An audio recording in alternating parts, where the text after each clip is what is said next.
They say a man's reach should exceed his grasp. In other words, you should dream beyond your limits. That's what French President Emmanuel Macron seems to be doing. He is all set to strike a deal with Fiji, a security deal. The Fijian cabinet has already approved it. The next step is signatures. And why does the security deal, what does it cover? What does the deal cover? A whole lot of things. Joint defense research, training, logistical support and emergency assistance. This deal has been in the pipeline since 2016. Domestic politics came in between. Back then, Fiji had a pro-China leader. He took military vehicles and vessels from Beijing. But the current leader is not pro-China, and he is pivoting back to the West. But why France? Why not sign a deal with the US or Australia? Because of Fiji's location.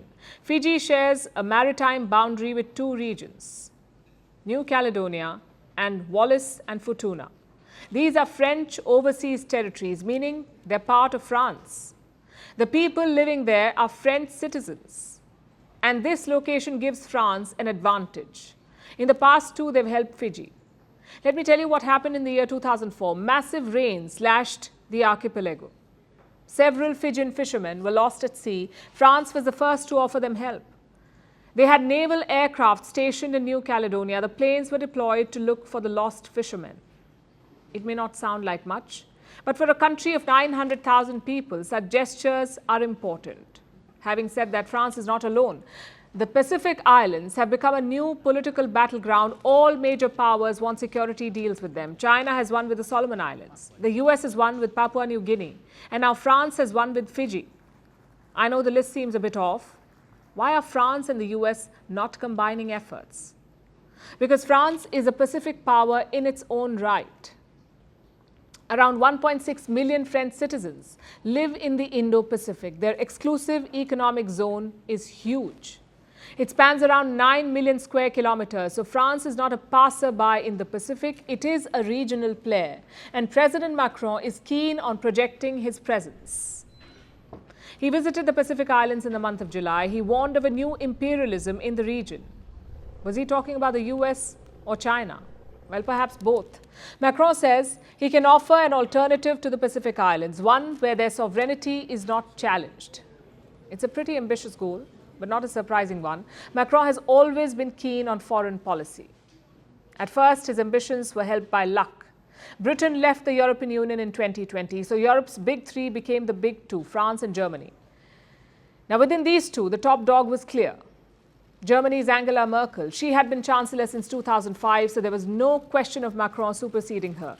But in 2021, Merkel also resigned, and suddenly Emmanuel Macron became the tallest leader in Europe. He was talking to Putin, he was bad-mouthing NATO, he was reaching out to China, so Macron's policies came to represent Europe, at least for a while. And his plan was an interesting one.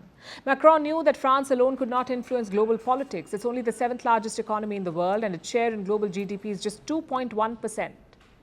So what did Emmanuel Macron do? He tweaked his vision. He thought if France cannot be a world leader, then perhaps Europe can. Just look at all his proposals. Macron has been pitching for a European army. He's also been arguing for a European foreign policy, one that is separate from the US. In April this year, he reiterated this vision. Macron said Europe cannot be America's vassal state.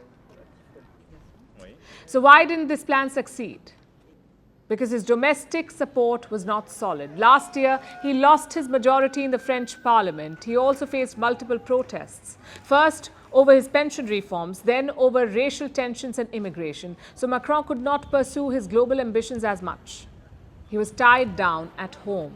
Nonetheless, his achievements are impressive. He rallied Europe after Russia's invasion. He increased French presence in the Indian Ocean. And now he has a security deal in the Pacific. The setbacks, though, have come in Africa. Military leaders are staging coup after coup in former French colonies. All of them have the same punching bag, France. As for the European experiment, there is still time. Macron's term ends in 2027. If he can sort out his domestic situation, he could have another shot.